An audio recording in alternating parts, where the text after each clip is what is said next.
Ladies and gentlemen, welcome to the American Masterminds podcast. I'm your host tonight, Topher Sheeler. I'm joined by my co-host, the one and only Mr. Rob Adams. What up, what up? We got one heck of a guest for you here tonight. We have Robert Hopkins, who is the author of The Alchemist Lighthouse. This is foundational stuff. Rob, why don't you tell us a little bit more? I'm excited to have Hop on the podcast. Not only is he a good example and a mentor to me, but he's a friend, and he's someone that he's been supporting Thanksgiving's Heroes for years. And the stuff that he's going to share with us tonight is stuff everyone needs to practice. And so I'm excited to get started. Absolutely. Buckle up, everybody, and we'll hop right in.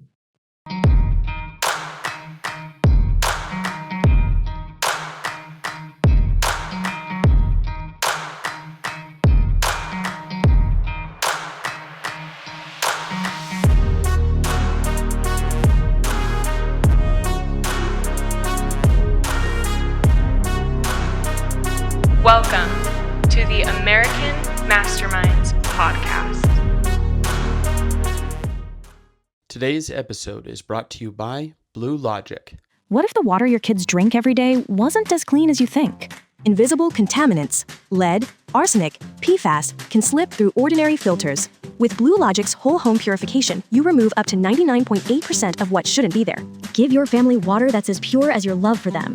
Call now or visit BlueLogicWater.com to schedule your free in-home water test. Because what touches your family every day should never be left to chance. Blue Logic Water, pure protection for the ones you love most. Well, I was telling Topher, you and I met, gosh, it's been a minute. I bet it's been 8 or 9 years ago. 2018, 17, 18. And I was just, I was new in owning a real estate team. I had been in real estate and wildly successful on my own, but I hadn't really managed a team. And Hop came in and said, "Hey, here's some ideas." And I'm like, "Oh, that's something I should think about." Like I journaled about it and thought about it, and you kept showing up more in an authentic friend kind of a way. Yeah. And then I brought you on as my coach for a while. Mm-hmm. I'm a big believer that we all need coaching. We all need some kind of coaching somewhere in our life. And there's so many different areas of our life that if you're not getting some kind of coaching in some way, you're doing it wrong. Mm-hmm. And that could be in fitness. Doesn't matter. It doesn't matter. It could be in business. It could be in your marriage. It could be in any of those spaces. But I always have some kind of a coach in my life that I'm working on. It's like you need a second set of eyes to actually look at what's going on. Right. And we're so multifaceted. It's not good enough just to have a business coach. It's good to have one, but after a while, then you should probably work on some maybe fitness. Maybe you should work on some. And so right now I'm working on marriage. Oh, good. Trying to stay married these days. Yeah. It's harder than it looks. Incredibly tough, right? And that's more what I would institute the hybrid approach, right? Something I brought to the table way back in the day was, I met Rob as more of a business coach, and even my transition from that day to today, I now don't consider myself a business coach. I'm more of a hybrid coach of emotional intelligence / business, going internal first, then external, because my experience has been every successful entrepreneur. I mean, Rob's incredibly successful. All my clients are incredibly successful externally. Mm-hmm. And what I've found is that asking the questions, helping with clarity, helping with the perspective, reframing, relationship management, 1 + 1 = 3 in regards to the relationship theory, and being able to help that clarity, it's beautiful. Yeah. And what I call the QOL, right? The quality of life index becomes, you just load us out. All my clients just load us out from these, like, wow, I never thought of it that way. And so I'm very passionate. My most enjoyment is actually emotional intelligence. It's about that. I love watching clients scale and doing all these transitional things with, employees and teams. And I love watching that. But for me, I get the enjoyment out of talking to the human, meeting them where they're at, working with them and through them, and letting them lead me where they choose to go.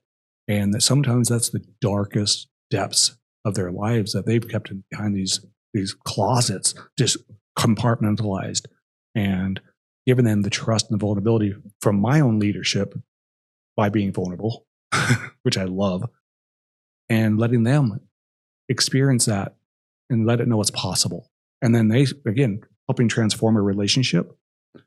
I've got so many clients who are just like, their relationships were great. They were good. And they're like, and now they're like, Hop, just my little, alchemy tool called wag the tail, a little trigger when you come home and you have, you come home and see your wife or your significant other or your husband and you wag your tail like a dog. You're excited to see them. You're externally sharing energy. Hello, I love you. I see you. Oh, it sets a stage of energy, of connection, and defining what it means to be when you come home. When you cross the threshold into your sanctuary, your temple, your nest, however you want to define it, it's beautiful. And the wag the tail. I even have a client who calls it the Plebino effect, which is the name of his little dog. It's just this thing. And my own personal relationship, me and my partner do it, and I I'm like, oh yeah, I'm so excited to see you. But it's about that coming home and just stop, be intentional. I see you, I'm here for you, and putting that out there as energy of connection. It's beautiful, and that's the fun part about being. It's this emotional intelligence journey. It's a long. It's there's no destination to it, right? That's the whole thing.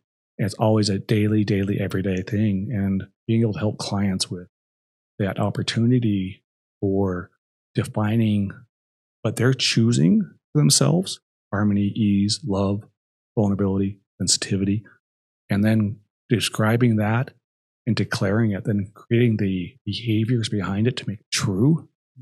That's powerful. And then you just practice that. You practice it on a daily basis, and you set up subconscious, conscious tools to help your clients. It's beautiful. And that's actually my funnest today. That's my passion for coaching today is business. Yes, all day long. Incredibly good at it. I love doing it. But it's that internal, external mechanism with my clients that I'm like, and they'll take me off script. Oh my gosh, they're like, Hop, not today. Let's talk about this.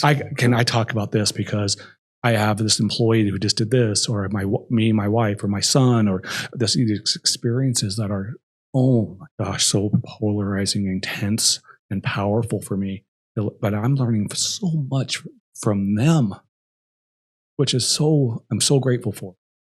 Well, I'll tell you, Hop, you might not know this, but the coaching that you gave me, I put together in my mind what it is I wanted in my business. And then that, of course, and I had a partner and I had a team of real estate agents. We were up to about 27 real estate agents, a pretty big team. And I was incredibly unhappy, kind of miserable with the whole thing. And I was looking for answers for it. And the questions that you asked me, the prompting questions, got me to a point where I was able to end that partnership with grace, sell the team, be profitable, and move into a space where I was actually happier. So what you did was give me the framework to be able to make a difficult decision. And so that was way back then. When we talk about emotional intelligence now, I know that that's the direction that you're going in. We're going to talk about your book here in just a second. Yeah. What is emotional intelligence? Wow, that's a very large conversation because that really depends on the perspective of every individual. I think it's the understanding of who we are as a human being. It's not what happens to how we respond. And understanding I call emotional intelligence the opportunity to ask questions and be the alchemist within my own personal life. But emotional intelligence is understanding our cerebral thoughts and being able to manage them in different components. Right. I called, for instance, I look at emotional intelligence, 4 different segments. You talk about the cerebral, right? Your ego. Then we talk about your inner child. Then I also talk about the metaphysical, which almost what I would call the energy alignment, as we all come from energy. Then you also have the biological, physiological mechanism. So understanding that all these mechanisms are working symbiotically together at one time, but one will rule at one other time, is understanding of how to manage and self-regulate and self-manage those mechanisms for your own personal growth of what you seek. So emotional intelligence it's about getting to know us through a deeper lens and understanding what we see here as an ego optic. It's a millisecond. It's more about the intuitional guttural feeling, get to know you as your human being and how you interact with yourself. And then outwardly to your cohorts and your society and your environment. So that's really where I see emotional intelligence is understanding, asking the questions every day. So it's awareness of these different bodies, and then it's a management of that, of those bodies. Now, the book that that I wanted to talk about, very excited about this book called The Alchemist Lighthouse. Yeah. The word alchemist, in my knowing, was an old science / magic of taking lead and turning it into gold. You could add a little bit of cinnamon and sugar in some different things, and you could create this. And there was a belief that lead was very closely aligned with gold, and so that's where alchemy started. I don't know. Did you know that? I didn't know that. Thank you. And so, am I accurate? Yeah, that's exactly. Yeah, that is the. And so, when you're using alchemist, what are you using it when it comes to the emotional intelligence? How does that word work or fit into this framework? I love that. And the alchemist came from my own personal journey of replacing fear with love and creating through experimentation, and recognizing that even in the darkest parts of our lives, grief and loss, we can actually learn and grow from those moments. When we're broken, when we get these cracks within us, the light that comes in is what is we're growing from that. So the alchemy came from understanding that when we choose to declare our value systems, and we choose to say, I'm going to love, I get to experiment with that through the darkest at times. And as long as you have your internal guidance system, those things, you can experiment and take action. That's really what it was about, was no longer letting fear paralyze me. It was no longer relenting to the experience because it was dark. It was unknown. It was this opportunity to say, no, I'm going to experiment and replace fear with love. Replace vulnerability with guarding myself with my armor, removing the armor, taking the wall down and experience it, and replacing mistrust with trust, and actually just experimenting and doing this on a daily basis. There's so many failures. There are, but there's so many other wins and growth and taking myself and learning. So Alchemist came from this mechanism of just experimentation, because what I embody for my own personal narrative today, for my own personal story, is through experimentation, through tenacity, through resilience, and understanding I get to experiment with creating the outcome of my own personal life experience that this is, and it's going to change every day. And what's being added to my little science lab? Some days I have control of it. Some days I never have control of it, honestly. But it's not the control I seek. It's the acceptance and the love within myself to say, I trust myself. Let's turn this lead into gold. And I have that opportunity today. And that's the beautiful thing, is to reframe my mechanism, my experience, into an opportunity. I get to experiment with something different, to a purpose statement of harmony and ease, love, guidance, self-nurturing, loving my inner child. Because I, again, never had done that in my life before. I never had spoken to my inner child and said, I see you, Minnie G. I got you. I see you. I hold you. You're okay. I love you. And that was through experimentation. And that was the only way I could do it. And to trust myself, to say, I'm okay to fail, because I know when I fail, I'm going to actually win. And that's the beautiful thing about, of learning through alchemy, is experiment, baby. You're okay. You're okay. Giving yourself the grace to fail and learn and grow. That's amazing. I love that. When now Alchemist Lighthouse is a metaphor. And the metaphor that I gathered was to have that certain level of awareness and accountability so that you become the lighthouse. Yeah. Is that right? Or you're really close. The lighthouse came out of the opportunity of self-awareness that throughout our lives, my personal life, was to do for myself was to be understood as selfish. Throughout our lives, we're conditioned of like, oh, you got to give. Oh, don't be selfish because that's wrong, right?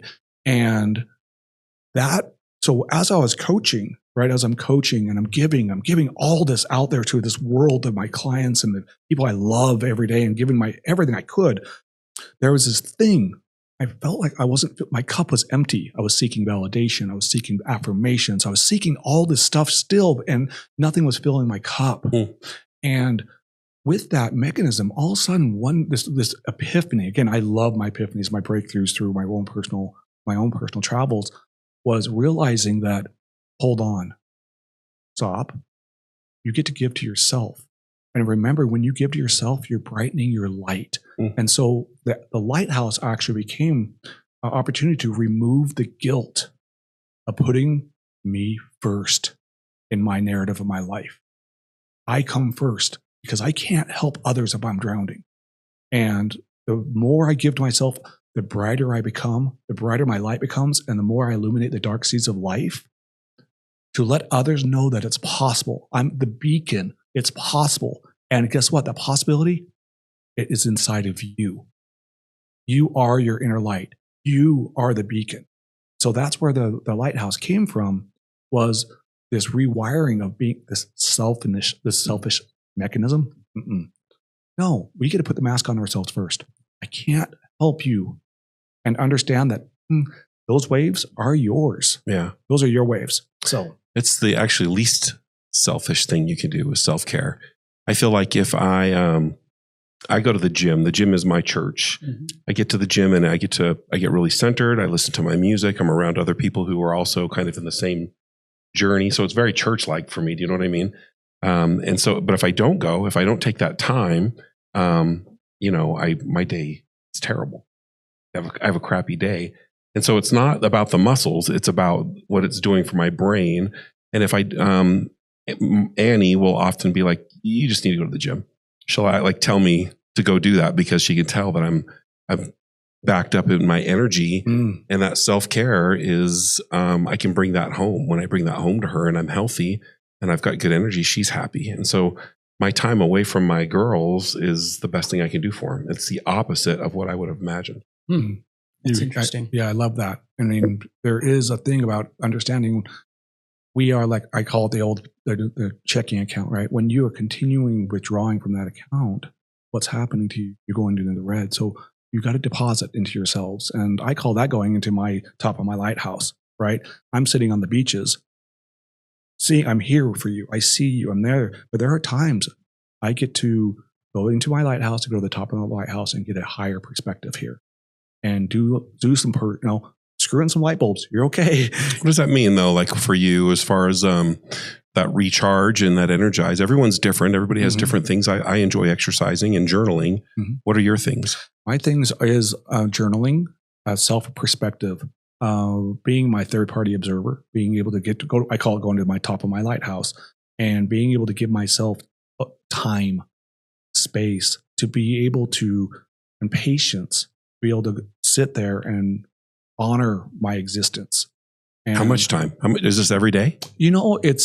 For me, it's not an everyday thing. It's more of a capacity mechanism when I'm feeling where I'm, again, I call it one step, one breath. When I'm I'm there, I'm doing great, I'm there, I'm balanced, I'm feeling pretty good with my mechanism. But then I feel this overwhelming suffocation that's coming from this world, from my own perspectives, because I am the person who's creating these waves upon my own shores. I'm the one. It's my perspective that's bringing to the table. So by allowing myself to go to the top of the lighthouse, it brings me, I call it the step back 1, 2, 3. For every step back, I'm elevating to enlighten. I'm seeing it from a different perspective. I'm getting myself outside of my own existence and seeing me from a different perspective. And that helps me. So it's more on a need, I would say more of an opportunity moment for me versus I would say ritual. I mean, of course, I do my daily rituals of my water. I call it my energy, my moon energy work I do for myself. And I do, of course, some ritualistic things on a daily activity. A lot of cerebral recoding I do on a daily basis. But that being said, when it comes to the top of the lighthouse, when I go that's more of a repair. That's more of me getting, hold on. Let's go recenter yourself, figure out what's going on. So when you're doing your journaling exercises, are you doing like a third party giving yourself advice? Do you do, because I've heard about, what are the different, we all play different characters. We're the hero, we're the magician, do you know what I'm talking about? I do, but I don't remember what the name of it is. Anyway, there's these main characters that we all play. We're the hero, the magician, the king, and you can write to yourself in these different personality types and giving yourself advice.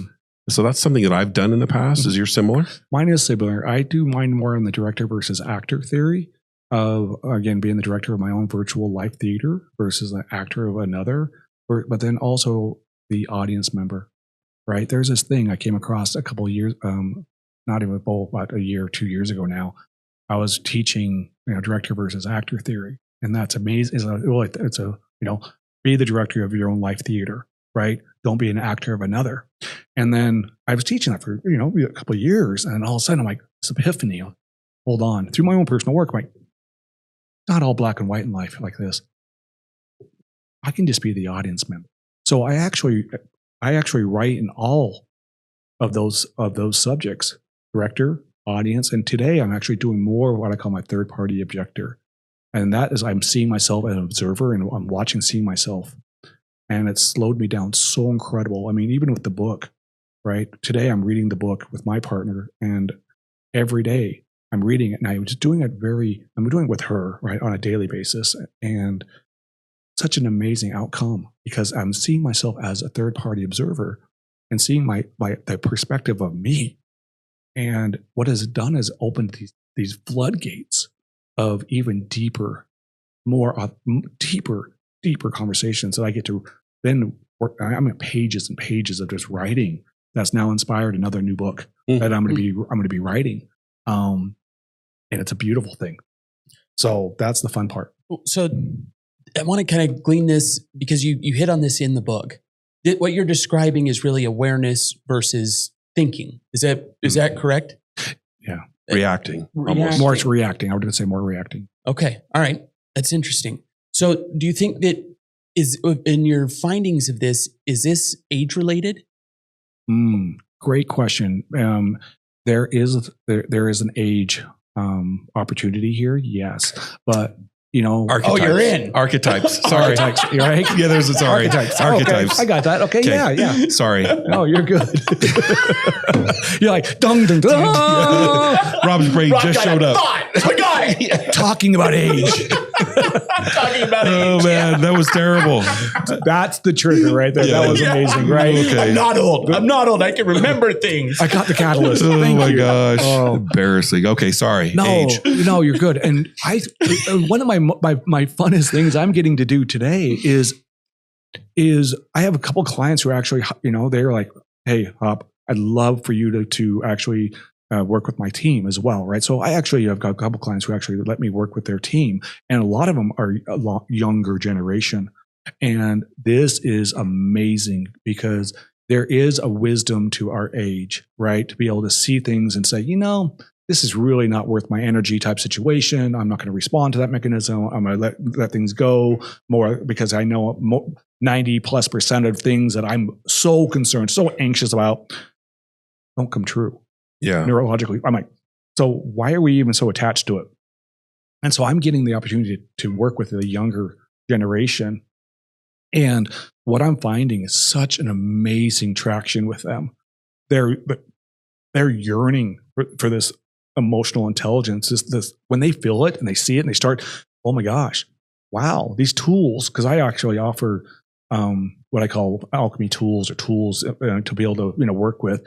They are finding great results by utilizing them, and that's a powerful thing. So I think there is there's a duality here. There is an age thing here, but I also think there's an opportunity of what I would call internal self-catalyst mechanism to say, hold on, there's more here. Let me ask the questions. And I think that's where I love that curiosity from the youth today, is allowing them to understand that being curious and asking the questions is okay. It's okay. Please do, actually. And that's a thing, because we think we express our opinions in more of I have to express I got boundaries and all this, and I'm doing it in a defiant mechanism. No. You can ask questions all day long. and we're okay to have a great conversation. Let's just talk. And what I'm finding is a great traction with the younger generation as well, which I'm really enjoying. That's great. If I were an owner of a team, if I was looking, what would be the best target for you of a team owner or someone looking for that kind of help? What are you looking for? For me, I'm going to go right back to the question is the question. For the owner is to be able to say, understanding that every team dynamic is incredibly complex. Every team member you have they're coming from a whole different paradigm, a whole different perspective, whole different life. And the recognition of what is our main purpose here. And I think that's the opportunity with the business owner. I would be asking the question, what's the purpose behind the statement? Working with your team, working with you, what's your purpose here? That way I can follow. I can actually, because my goal is to follow where you want to go and just ask questions to help you navigate your challenges, right? Because we all have lived these lives, and our lives there are a lot of similarities: pain, grief, love, sensation, catalyst of, oh my gosh, look at all the energy around here, bling bling squirrel. We got all these things that are parallel and symbiotically as a collective. But something? We all see them differently. And asking the questions to let people know it's okay. So as a business owner, I'm looking for an owner or a person who's generally saying, I don't care what you do with them, but help them in any way they need. Yeah. Here's where we're going. I love that. That's good. As I think about the coaching that you and I did, it was very casual. I didn't. You were very good at coming to me or meeting me on my timeline, and that was really. I think you spoiled me, because now it's hard for me to find a coach that's like, well, that's how Hop did it. Like Hop would show up, and so you're incredibly available and make that easy. And I appreciated that about you. As I think about the book, I think that it would be a shame to not mention that the book isn't like, it's not a story. We're not going to read a story that has the hero's journey with the arc and the problem solving. It's more of a guidebook for 365 days on how to develop your own emotional intelligence or self-awareness. That's correct. One of the things that I appreciated about it was the focus on gratitude. And can we dive into that a little bit? Oh, please. Why is your focus in that space? So gratitude for me is the foundation of life. Seeing life in a perspective of gratitude again, I woke up today with my best two gifts, my eyes. I woke up today. Thank you. Having that opportunity to be able to see that I am breathing. I have breath in my chest. Seeing that I am not what I own. No, I am who I am, and I'm grateful for having that. And even having the audit to when I go through, the loss of life, for instance, in grief, I'm able to be able to say, I'm grateful for being here, and I get to honor their sacrifice for me. So gratitude is the foundation of life. And that's why I impress it. I mean, throughout the book, every subject in there, there's a thread of gratitude through abundance and awareness and vulnerabilities, and all that's just stepping on the foundation of gratitude. So that for me is just, it's paramount. I call it, again, you got the two parts of IGS, which is your internal guidance system. And top one is your, that's awareness. That's your flashlight. And gratitude is the base of this. And that's for me, the most important thing, to start your day with love and gratitude of, I woke up and today's a new day. What is a practical application or something that someone can do to spark that energy in their daily life? Taking inventory, being able to taking inventory. fingers, toes, eyes, breath in my chest, clothes on my back, water out of the tap. I was working with a client, just, he's working on his gratitude declarations today, and he went to a third world country and water was not abundant. He was like Hop. And I got back into the States, and the gratitude I had about having just water and that feeling in the guttural and that in their heart, he was like, I'm like, you like that feeling, don't you? He's like, oh, yeah, it is. I'm like, okay, you can have that every day. So let's have that every day. And that's so taking inventory, being able to really sit down and just, a cup of coffee in my hand. I woke up, I have this beautiful, one of the things I do also, I really recommend in relationships, if I may, is I call it bookending the evening, and you are my final win. And this process is about, and again, I say this as a thing, we're in partnerships in our lives, right? We're in this relationship, and I have this beautiful partner right next to me in bed. And one of the things I talk about gratitude is actually behaving with gratitude. So one of the mechanisms I talk to my clients about is, you are my final win. So when you're laying with your partner in bed, right? We all have our things. We cuddle, we do whatever, And one of the things I say, okay, just do me this favor, experiment, be an alchemist here for me, and lean over, touch your partner, okay? Touch your partner. So just a hand on the shoulders, if it's a cuddle, whatever it is, right? And now in your heart wall, repeat, you are my final win. Thank you for being here. Thank you. I hope you sleep well. Now, repeat that in your heart wall and share that energy to her or him, whoever it may be. And it's amazing that what that energy of gratitude is, because again, they're feeling that. And you're setting yourself in a motion of a gratitude overnight as well, of this person, they're laying next to you. The biggest, I don't know if I could say shit show here. Again, I'm the shit show director here. I love it. And they're choosing to lay next to me. It makes me emotional today to say, wow, thank you for being here. You're my final win, because it doesn't matter how hard my day is. I'm coming home and I'm laying next to this human being who chooses to be with this imperfect human. And I love it. And that's gratitude for me. And that's that bookending the evening. You are my final win. And that is, again, a practice that I bring to, I recommend. And honestly, I say, don't tell them. Don't tell them that you're doing this. Just do it for a couple of weeks. I've got a dinner. I got a dinner. I got a drink. Whatever it is, to say, they're going to come back to you and say, what's going on with you? It's interesting. I've heard there's been scientific studies about the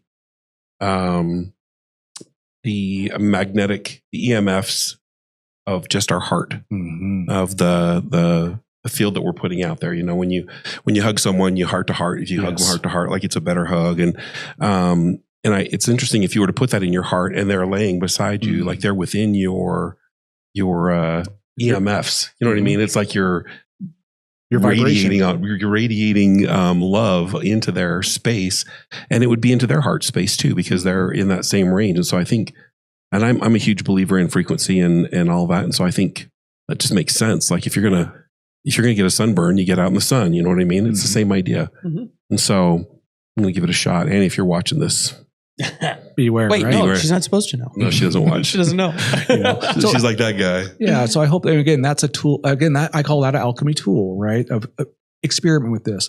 And when you do it throughout multiple, time, and here again, you practice this, it just becomes an autonomic mechanism now. That's the whole thing. Now your body's recoding itself autonomically and expressing oxytocin. It's expressing serotonins. It's now this whole relaxation thing. And now your body is now like, ooh, and everybody's feeling it. And you hit it right on the heart wall, the energy exposed. It is one of the most powerful muscles in the body that is expelling energy out. And And so it's like 3 to 5 feet. It's a huge range. It's huge crazy. range. Yeah.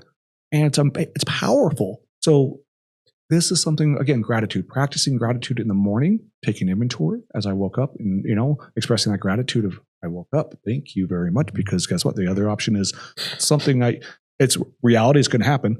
But the reality is I woke up today, and when I go to bed, even I get to fall asleep. And even if I don't have my partner, right? Bookending the evening is, Robert, you are worthy of love. Please sleep well. I'll see you tomorrow morning. Now, that's a personal manifestation I do every night. I talk to myself, and when I put myself to bed, when I go to sleep, and that is a process of I love you, I see you, and so something to think about when it comes down to gratitude as a foundation, and having gratitude for the relationships that we have, internal and external, and accepting those relationships. And we give it a shot. I really like that. When I go to bed, I often imagine myself being like one of those planes in the World War II movies that is on fire, heading into the ocean. Like, kamikaze style. Yeah, there's nothing happening after he hits the water. And that's me at night. So it's literally from you here to here is the, have a good night snoring. Yeah. Zero shockingly earlier than the average, not senior citizen. Right. It's true. I like to be in bed after about 4:30 or so. Yeah, exactly. Just a quick dinner and out he goes. We call it supper. Yeah. My apologies. We call it the early bird. We got this. The early bird special. Yeah. I got to watch my Wheel of Fortune. Exactly. Here we go. I can't tell you, we go on motorcycle trips and whatnot. This is so true. We walk in the house, we've been on the road. There's usually like a wind down portion. Mm-hmm. Not for Rob. Rob walks in the door. All right, guys, we'll see you in the morning. Rob, it's 5 o'clock, man. What are you? Yeah. See you in the morning. I'll be the first one up, making breakfast. Yep, that's awesome. Yeah, I know my place. So let me ask you this. Yeah. Okay, let's take the people that you have done work with and whatnot out of the equation. Yeah. How many people are even sniffing emotional intelligence in your view? Oh, wow, that's unconscious living. And, let's talk about that, because I think there's two parameters there. One is the external catalyst, and the internal catalyst. I see the external catalyst paramountly huge. The divorce, the death, the breakup, the loss of the job. Oh my gosh, I got to get my shit together. I got to get to know who I am. I'm going to do this. I'm going to do this. I'm going to do this. I'm going to journal. I'm going to meditate. And oh my God, right? External catalyst. With that, I feel the pendulum kind of swinging a little bit to, I used to call it the top 3 to 5% are going to be utilizing their internal catalyst to say, I'm going to be my own sculptor.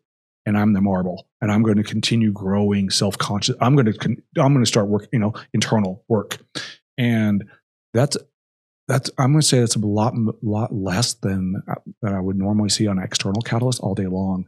And those are the ones I don't know. So if I answered your question, the external, I see people all the time seeking more higher emotional intelligence when there's an external catalyst that they did not create. Now, it's temporary, though. It's very temporary. It's very temporary until they feel like they've gotten back to status quo. Exactly. And then they give it up. Exactly. And that's why I wrote the book in the 365-day mechanism is to create a recoding mechanism to break the pattern, but to create a different reality through repetition and practicing every day. And that's the thing is if it's like shooting an arrow, right? It's like, okay, I'm going to shoot an arrow. Well, to hit the bullseye, to even hit the target in the beginning, it's incredibly tough.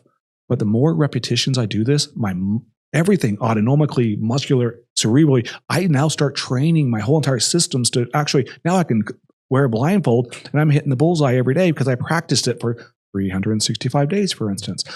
This thing is not a Grand Canyon leap in life. That's why I say it all the time. There's no finish line here. This whole thing is constantly evolving and growing and changing. life, that's what life is about. The only consistent thing we have in life is change. And understanding that in emotional intelligence is to recognize that we are our own internal catalyst. We are our own beacon of light. And how do we harness that and how do we become brighter starts with us. And that's where the work starts. And I always ask the people, oh, it's hard work. Yeah. You know, if it's going to be hard work, it can be on you, right? Yeah. And if I'm going to work hard on anything in this life, let's work on the purpose of this life and living to the way I choose to feel harmony, ease. I can do that. Well, no, it's how I respond to these things. I mean, I can freak out about it and I can react. I can go in deficit. I can go in victimization, or I can look at it as growth and abundance and opportunity to grow. Instead of saying, oh, I have a problem here. I have an opportunity to solve something here. Oh, this happened to me versus this happened for me, right? These are tools. I mean, I use the one all the time as saying, you know, I need money, I need love. No, those are deficits. Reframe that word. I have an opportunity for love. I have the opportunity for money. Changes the whole entire energy spectrum of law of attraction, number one. Number two, it gives you abundance, gratitude, and most importantly, accountability. Because the only person who's going to do it is you. And there it is. There it is. I love that high level of accountability. It seems to me that when we start to depend on others for the fuel for improvement or the fuel for motivation or any fuel to feel better, to feel love, to feel anything, it creates resentment. The only place that it can be found and truly fostered is within yourself. Truth. And so I think that that's a pretty powerful lesson in this book. Over and over again, it's there. As you, who's this book written for? Who did you write the book for? Oh, the book was it for you? It was. So I came across this world and developing my own purpose statement. I rewrote my purpose statement probably 3-4 times now. I came on my new purpose statement of a lighthouse and being the brightest light, to be the best beacon of light out there. And it really came from that. I mean, there's writings from 2000 in this book. I mean, I went back to, I looked at it, I'm like, wow, this is, and so I just started building, and all of a sudden there was this thing about, Robert, what am I going to leave behind in this world? What am I going to leave behind? And all I could do was just to say, I just want to leave love and light. I just want to, I've made all these mistakes in my past, Yeah, I have. I have been the most egotistical piece of crap out there in my younger days, and and there's these opinions and judgments and all this stuff about my past. I understand that. Something, I'm not my past today, and when I'm looking backwards, I'm not living forward, and so I'm going to live forward. And this book came from that. Was this opportunity to say, it's possible. You can be your own beacon of light. And I actually took the framework of the book, the daily mechanism from the Daily Stoic, Ryan Holiday's mechanism. I love that short excerpt every day and it's the everyday mechanism. Have you read that? I actually have. I knew you have. Yeah. This guy's the Stoic. I love Stoics. Yeah. Ryan Holiday's. I love his books, Equal Enemies, and I can go. But I love the framework of the book. And so when I started writing, it just started all of a sudden. I mean, it was like 3 to 4 years of time. I was just like, I would bookshelf. I couldn't do it anymore. I was being patient with myself. I'm like, I can't do this. So I bookshelved it and I bring it back and bring it back, blah, blah, blah. And something I'll say, my latest relationship, I'll say, I'm so grateful for her because I feel no judgment from her. And that's where it really exponentially came out. It flourished now. I'm able to show up without judgment, without this ostrich. It didn't feel this thing. And I was like, oh boy. And then all of a sudden, blah, it just came out. So I wrote it as a legacy piece to say it's possible. You can, the light's there. It's inside of you. And sharing and learning through my own personal journey and my own personal experience today of just this daily, again, I call it the 5 steps to a new day. Tomorrow, I may have misbehaved today to my compass, to my values. Yep, I didn't behave today. And because on my board, one of my boards that says, am I going to behave today? Every day I read that. Am I going to behave today? And the fun part about that was the next morning, I'm like, okay, I didn't behave but today's a new day. Let's recalibrate, let's go back on this thing and let's continue practicing, baby. And because humility and grace and acceptance, I am an imperfect human. And that's where this book came from. It really was just more of a piece I wanted to be able to share the possibilities that it's okay to experiment. It's okay to ask questions, be curious. It's okay to take chances. It's okay. And that's my passion, is letting people know, please experiment, be curious, have the courage, cultivate. You've got this. Trust yourself, because guess what? Whatever happens, you're still going to learn from this. Good, bad, or ugly. Good, bad, or ugly, baby. Let me ask you, a lot of people, and I'm thinking specifically of a person in my life, they would say that they are so, their ability to even imagine loving themselves is outside their scope. They're their worst critic. And they say some pretty harsh things about them, even though everyone else in their life looks at them and sees them as a good grandma that's full of love and light and this wonderful person. But she would be the first to be like, no, there's very low self-value there. What advice would you give that person to get onto the path of generating or creating self-love? Right away, it's about them. And my advice to her is I'd listen to her and talk to her and recognize that she's gone through a path of life I'm not ever going to understand. And her worthiness of love and her self-sacrifice and mechanisms and understanding and nurturing her inner child. Now, I heard grandma there, right? And understanding the buy-in. How would you speak to your granddaughter, right? And she's going to say, oh, I'm going to be this, I'm going to be that, I'm going to be supporting, loving, I'm going to cuddle her the whole 9 yards. I'm like, okay. She could do anything. She could do anything she wants. Exactly. Yeah. And then I would start asking her questions of how is she talking to her inner child, and opening up the gates to talk about where these conditions came from. Because those conditions, they weren't made up. Environmentally, physiological, what happened for her worthiness to be darkened like that, and feeling that mechanism of self-deprecation as a form of correction. And for me, I call it the whips of words, right? I prefer the hugs. Give me love, baby. And yes, correct. Accept me.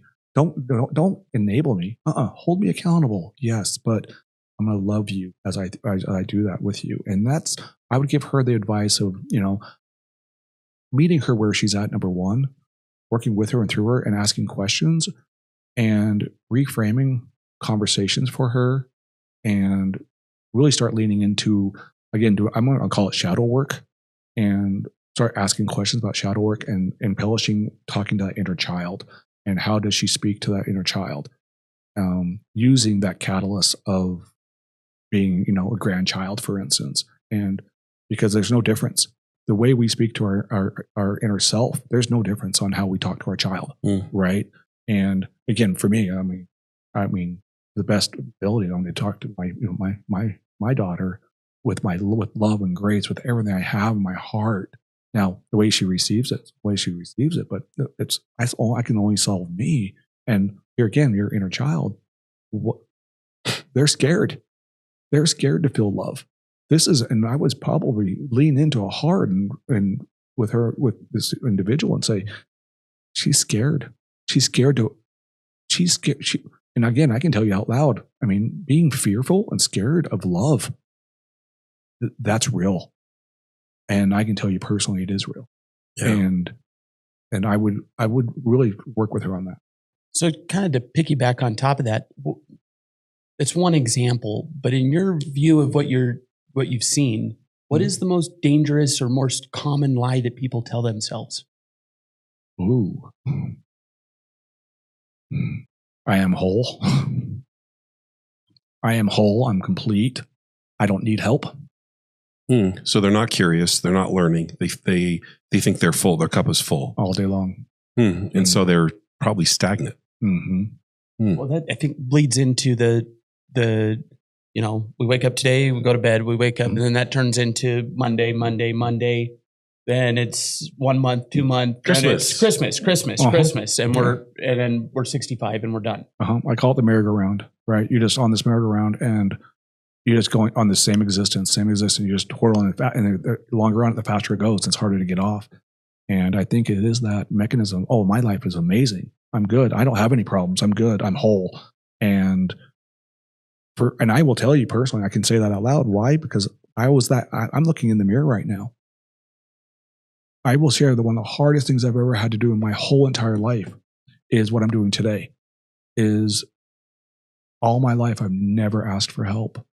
I was always good.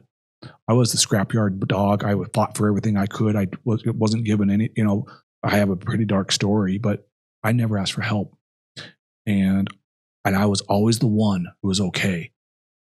I will be your solver. I will be that guy for affirmation validations. I was that, You know something? Today, the biggest epiphany I had was when I wrote this book and I got it done, I was scared to put my picture in the book because I didn't feel like I was worthy of it. And to actually lean out and to actually reach out to Rob, for instance. Hey, Rob, hey, buddy, I could use some help here. I have never asked for help in my life. Really? I never felt I never felt I could. And so that's what I'm talking about is this thing that we do by putting up this huge brick wall. I mean, I built my brick wall up brick by brick, and the mortar is the energy of every experience I went through. Yeah, I built it up. I can tell you the days and all the, every brick I put in there. Oh my God. And I had a big brick wall. I thought it was the mask. It was guarding me. It was protecting me. But you know something? For me, my realization was no, it was just putting me in the shadows. I wasn't feeling the light. So the opportunity to take down that wall brick by brick was a powerful thing. And I think that's the hard to answer that question. It is that is the question is seeking internally. Why? It's okay to ask for help. Now I reach out and still this day, it's uncomfortable for me to still, hey, I could use some help here, right? Versus being the guy who was always saying, oh, I'll be there for you. I got your back. What? Oh, sure, I got you. I will bend over back. I'll do anything in the sun for you. Well, why was I doing that? Well, it was because I was seeking validation and affirmation through action. But I wasn't connecting with people at the heart. And that's the hard thing right there. And now I've chosen to take the wall down, to say, come on in, baby. Here's my theater life. Here it is. And, I may be a shit show. And I love it. I love every imperfect part about me today. And all I can tell you is I'm going to work my ass off. And I'm going to continue doing it. So I think that's the biggest thing right there is this thing we and that's a hard one is we feel we have to protect ourselves and wear a mask. And I think we have an opportunity to take that mask off and show that we're all human here. We're all human. I really appreciate that. Thank you for sharing that. I'm dealing with that season right now myself. I'm in the same boat.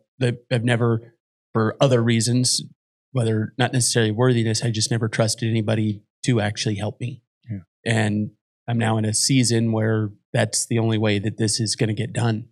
And it's a very interesting one, especially if you have that kind of male archetype, right? Where I'm the leader. I'm the guy that needs to do this. And it's humbling. It's very, very humbling. And we get to accept it, right? And we have an opportunity to love ourselves through it. It's interesting that when I've done that, when I've broken down and finally asked for help, how many people are so grateful that I actually asked for help. People want to help. And especially those that are in your tribe, those people are looking for opportunities to hold you up because they know it's reciprocating. It's if I can hold you up today, you'll hold me up tomorrow and it's my turn. it's my turn. And tomorrow it's going to be your turn though, just so you know, and that's what friendship in my perspective, especially masculine friendship is really about. Feminine and friendship, they're giving help all the time. It's their language. Yeah. They show up ready to help. Where men, if I were to say, man, I really admire this about you and I need your help in this very space. Can you help me? Yeah. What do you need? What can we do? How can we, this is what I, this, and away we go. And I always feel tremendously honored for another man, especially to ask me for that kind of help, because that's not easy. It's not easy for us to do. We've all been raised on the solo horseman riding out onto the range, and he's completely self-sufficient. Him and his dog and his rifle, that's all he needs, you know? Yeah. And that is unreal. It's about creating a community of people that you can lean into on that day when you need to. But then also, the other side of that coin, and this is something I think you're really good at, Hop, is asking, what do you need? How can I help you? What do you need today?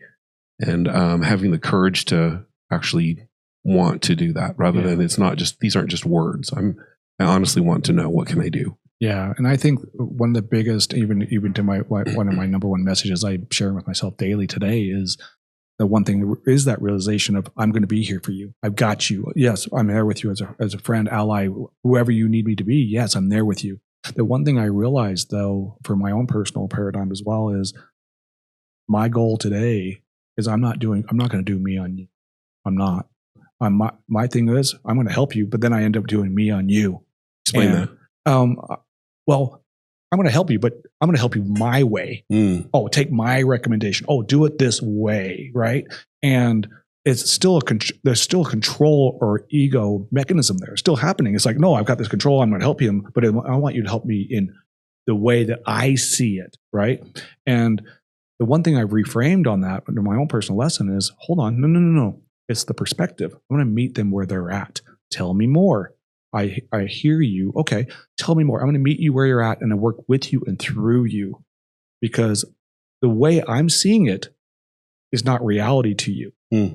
And so understanding that my optics are clouded and they're not clear when I'm trying to help another human being. No, they probably couldn't hear you anyway if you're coming at it that way. They won't hear whatever your message is if you don't figure out what they need. Because there's been times where I've asked for help and it's like, oh, that's easy. This is and I turn them off almost immediately. Like, all right. Yeah. I'm asking for help. This is a big problem. Yeah. You know? Yeah. Listen. Yeah. So that's listen to understand versus respond, right? There's all these tools, but I think it is meeting people where they're at. When they're asking for help, okay, I'm there with you. Now let's talk. Tell me more. And then helping and working with them and through them. Because here again, as much as I want to help give them a fish, let me help them with fishing. Love that. Shifting gears a little bit, I want to talk about the difference or the relationship between high level personal accountability that you talk about a lot, and grace. Because this is the thing that we and it's the dogma in which I was raised, where it's black and white. There's no middle ground. Either you're doing it well or you're not. And so I want to talk about how we develop that relationship, because personal accountability is a superpower if you don't beat yourself up about it. And so can you share with us your thoughts on that? Yeah, I love that. Personal accountability is one of the hardest things out there. And it's not the accountability, it's the how you're doing it. Right? There is that opportunity to, well, do I bring a whip to the game? Do I bring a hug to the game? And what do I choose? Do I choose to be a mentor and a love to myself, or do I choose to be a disciplinarian? And I guess there's room for both of them there. Honestly, my personal thing has always been the whips, right? And I might whip myself to self-deprecation and understanding, taking the sledgehammer to myself, man. Try harder, do better. Oh, geez, you dumbass, and all the, and I'm doing all those mechanisms of, and again, recoding the mindset, utilizing vernacular that is not what I agree to. I agree with abundance and harmony, ease, and acceptance, but accountability is there. And here again, it's that purpose, right? this is the purpose. What is my purpose behind this thing? We talk about it all the time with personal accountability is, I have to adjust my cells. Okay, yeah, I have to adjust. And, that's okay. We have to adjust ourselves all the time. My question is, what is your mast? What is that mast that we get to define? That's your purpose. If you can keep your purpose, you're going to keep your accountability. So that's the thing for me is personal accountability comes with purpose and declaration of your purpose. And when you feel that purpose, again, when you're living that purpose, you're going to biologically, cerebrally, you're going to do it. And yeah, you're going to miss the target once in a while. It's not the, I missed my target. Slap, slap, slap. No, it's, I missed my target. Well, how do I get back on that target with harmony and ease and grace? Because that's what I choose for myself. I choose to live in a world of harmony and grace and love and ease. I apologize, but I'm not the guy who's going to whip myself anymore. I'm done whipping myself. I'm good. I can still get the same results through love that I can with a whip. But it comes with the purpose. And I think that's what drives accountability is when you're synchronized and aligned with your purpose, it will become natural actually, because now you're feeling, you're experiencing. And when you do miss the target, okay, I missed my target. All right, 1 degree off. I'll get back 1 degree back on. I'm good. Okay. And acceptance and love, because humility says I'm human. I am fallible. I am organic. This thing, I don't even know what I'm living. It's a freaking amazing miracle. But guess what? Today I feel like shit. Tomorrow I feel great. I'm sick. I'm not. I got good night's rest, whatever. Yeah. And I don't want to justify the mechanism, not at all, because the ego is always looking to justify. No. My purpose is still there, but my purpose is still to say, you're okay. You're still going to hit your target. You're okay. Hit your target. I think it's the way we do our accountability matters versus, again, disruptive. And that's where, for me personally, is how I hold myself accountable. Is I miss accountability measure, places all the time. I'm like, guess what? Just a grain in the sand in the beach of life. Don't make it a boulder by my response. I'm okay. Tomorrow, I can get right back on the horse on this baby, and I'm still going. And because I understand it's going to be step by step, one breath. And I'm going to get there. I'm okay.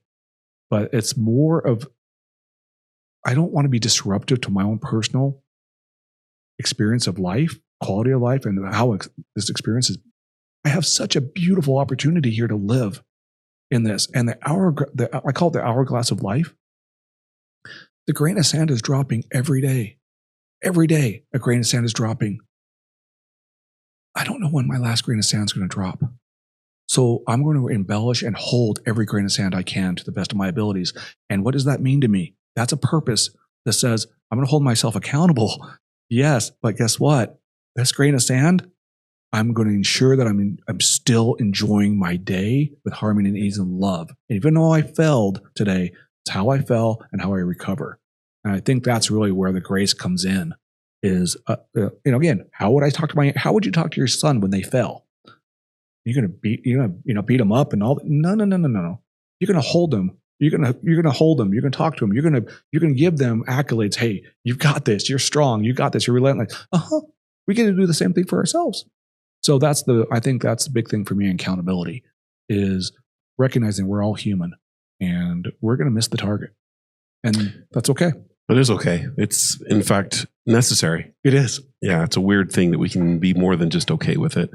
Something you said that I've never thought about before, and I think it's an interesting concept, is accountability is remembering why you were made.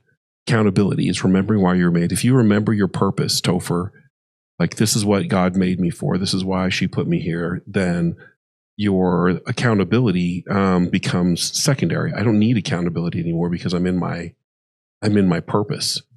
And as I realized my purpose, I realized these are distractions. These are things to get me off of the why I was made. Do you know what I mean? Like social media, for example, or I could buy into what the media is telling me about us against them. And these are all distractions that have nothing to do with my purpose. And so clarity of purpose is kind of the key in accountability. When I forget what I was made for, it's easy to be distracted by all this stuff. It's really interesting because you're describing in the biggest nutshell where this has been shown to me is new dad power. Tell me more. Well, not even with your choice, like your purpose just aligns immediately. So for a period of time, even without trying or being intentional with doing this, all of a sudden your world is ordered very, very simply. Your purpose and why and everything, getting up at 5 a.m. is just not a big deal. Oh yeah. You don't need accountability for that. You don't need accountability because my purpose is clear. Very clear. Yeah. And it's a new dad phenomenon that happens. It's interesting that it comes in like your friend that came back from a third world country. He also all of a sudden had a clarity around gratitude, where you've got this clarity around little Nora, or we all have that. After I crashed my motorcycle, I had this incredible gratitude for just being alive and being in this miracle. Everything was, and so I think that it's a practice every day, like what we're talking about with the Alchemist Lighthouse, is necessary in order to keep us into the space of this is my purpose, this is what I'm doing, and I think that practice is a discipline, and so that's what I'm glad you're here to talk about that, because I'm always recommitting myself to the discipline of my practice. Does that make sense? Yeah. Makes perfect sense. And I think I would add it's about how you behave towards that purpose as well, right? And understanding that, again, I don't want to continue with the IGS, the vision compass and the compass, right? We get to declare to ourselves, number one, be very clear with our, how we choose our purpose and the reason why behind that purpose, right? But how do we behave to it as well? And that is where, the compass, for instance, the compass points, there's 8 of them. You got awareness at the top, you got gratitude at the bottom, but then you also have ones of choice: vulnerability, sensitivity, polarity, acceptance, humility, inner love, self-worthiness of love. Now, these are all compass points. The one thing I love about that is we're living to our purpose, and we're doing that to our purpose, right? New dad. Oh, congratulations, by the way. Thank you. And that's freaking amazing. The thing is, even with our purpose, we can get off target with our purpose through our behaviors, right? We're still doing it. We're just doing it in a way that we don't agree with. Okay.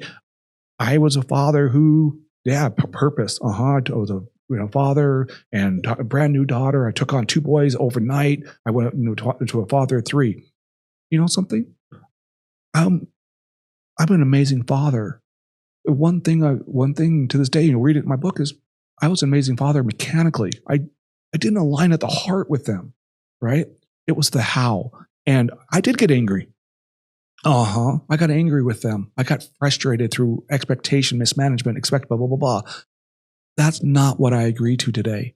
And so I think it's more the declaration of how we're getting to our purpose as well, right? And being able to calibrate our compass when we get a little bit lost, right? Like when we get a little dark in this, we get lost in this world, man. And what does our compass say? Vulnerability, love, abundance, worthiness of love. Now I know I'm okay. As I don't care how dark it is.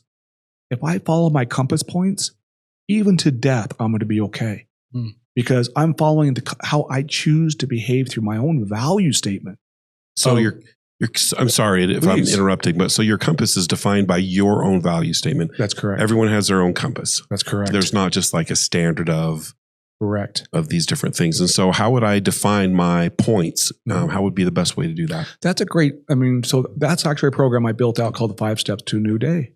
And again, awareness being the top of the point, gratitude being the bottom. Now, let's define what those are. Now, these are things that, for instance, sensitivity, right? I'm going to use sensitivity, or sensitivity is a compass point on my side right now. And recognizing I get to step back as my own audience member and say, what are the things?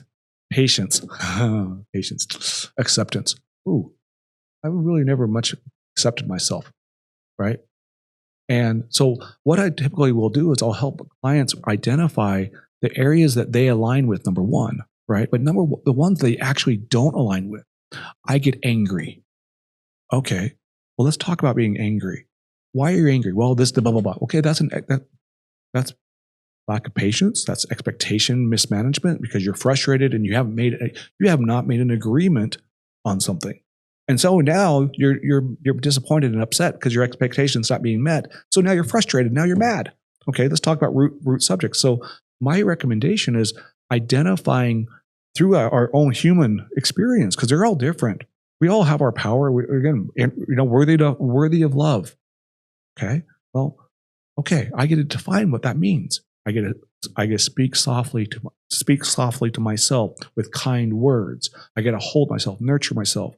Now that's a definition. Now I get to behave behind it. So now I don't use hateful words in my mind. I used to say, "Hey, you dumbass. You dumbass. God, really, you blah, blah, blah, blah, blah, blah." All this internal narrative of just puking on myself. I don't use those words anymore. In fact, I catch myself when I do, and I reframe them. So my recommendation is I would start with, again, number one, you declare the label: gratitude, love, awareness, vulnerability, the things that you would like to grow in. You define it from your own optics. I don't care what Webster or what you say, or no, love is different to me than it is to you. We all see love in a different spectrum. So we define it. Once I define it, I create that's my declaration now. I declare this is my definition of love. Okay. Now from that point, now I get to create the actions that make it true. I get to define the actions that make it true. I get to speak kindly. I get to listen better. So from there, I then go into triggers, or what I call the cues. These are either written cues on a wall. I have them on my computer. I have them in my car. Patience. 30-second vacation, for instance. That's a trigger. Oh, I want to do breath work. Okay, great. So, and from there, we then practice to become reality. So my recommendation is, how do you start? Your compass points are what you see are your opportunities to grow. And again, those are the fun ones because they're kind of easy, because we're kind of hard on ourselves. Okay. Right? We're really hard, man. When I ask people, what are the good things that you really want to see? They really struggle. But when I say, okay, what do you not do well? They're like, blah, blah, blah, blah, blah, blah, blah, blah, blah, blah. I'm like, oh boy, here we go. Now you get to flip that. Okay, I get angry. I'm impatient. Okay, well, what is the opposite of impatient? Oh, patience. Okay, define that to me. Tell me what patience means to you. Oh, yeah. And then from there, then I help them with tools, the actions to make it true, right? Because here again, the outcome. We all talk about the outcomes, but we don't talk about the behaviors and the actions to get to the outcome. And that's what this compass is all about. And that's why I say, am I going to behave to my compass today or not?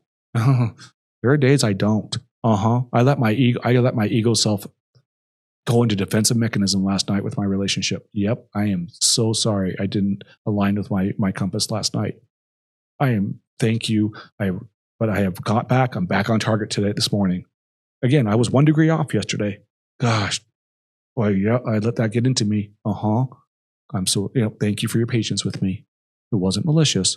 Thank you for your patience with me. Now, I reacted through a mechanism that I didn't approve of. Thank you. But today, I'm back on my compass again to my purpose. And that's where the power is for the self-regulation, self-management, being able to help ourselves with the experience of our now, fully our now. Brilliant. Hop, good stuff. Boy, I've got notes upon notes, things I'm going to journal about. Always a good experience talking to you. If I wanted to find the book, where would be the easiest place to find that? You can find that either on Amazon.com or the alchemistlighthouse.com. And right there, it's quite, a very easy buyer journey to be able to pick it up. That's where pretty simple to find. And just a plug for Thanksgiving's Heroes, the book, if you buy the book and and there's an opportunity to select Thanksgiving's Heroes, right? Yes, please. Then Thanksgiving's Heroes gets a little piece of that purchase, and we can do our own little miracles over here in the community. Yes. And so I appreciate your aligning with Thanksgiving's Heroes. Can I ask you why you did that? It is about giving back. it is the opportunity to be able to give back and be able to share, because this thing is about sharing light and love across the world and taking this ripple effect and turning into a tsunami of connection and alignment through light. And so I really appreciate you bringing that up, because it is important that, you are on like, for instance, Thanksgiving with Heroes is under, on my website that says, and you go right there and it says, yes, please buy for the charity. And yes, Thanksgiving with Heroes gets a 10% of every book that's sold through the channel, and giving back and sharing to the mass, again, to such a beautiful cause. Was so important to me, because when I thought about the causes, I was like, oh my gosh. And right away I was like, and again, I've been part of it, and I brought my daughter to it, and I love it. And I'm like, I want to do whatever I can to share the light and give back to the best ability possible. And what a great way to do it, with great messaging of light, awareness and gratitude and love and vulnerability. It also secondarily helps out people who have, again, the gratitude of having food on their table. Yeah. Oh my gosh. I mean, Thanksgiving. And yet we don't think about people who, are, serving, PBJ for a Thanksgiving meal, but yet now they're getting a full, turkey dinner and the whole 9 yards with everything. All the fixing. Oh my God. And it's just so powerful. And there's that, again, we talk about gratitude. And then my question is, let's behave it as well. And that's, again, I think that's one of my things, my gratitude towards you as well, in what you're doing and how I can share. Thank you. Thank you for supporting my dream. And I'm happy to support your dream as these books become available. I would really like to endorse Hop and his message, and the opportunity that you have to increase your emotional intelligence, build the muscle, as it were, through the exercises every day using this book. And if you are in the mind that you're ready for a change, this is a great place to start. So I really want to appreciate you for being on our podcast today. Oh, thank you very much. It's been an honor. Thank you. You know the drill, everybody. Don't forget to like, share, and subscribe, and we will catch you on the next one.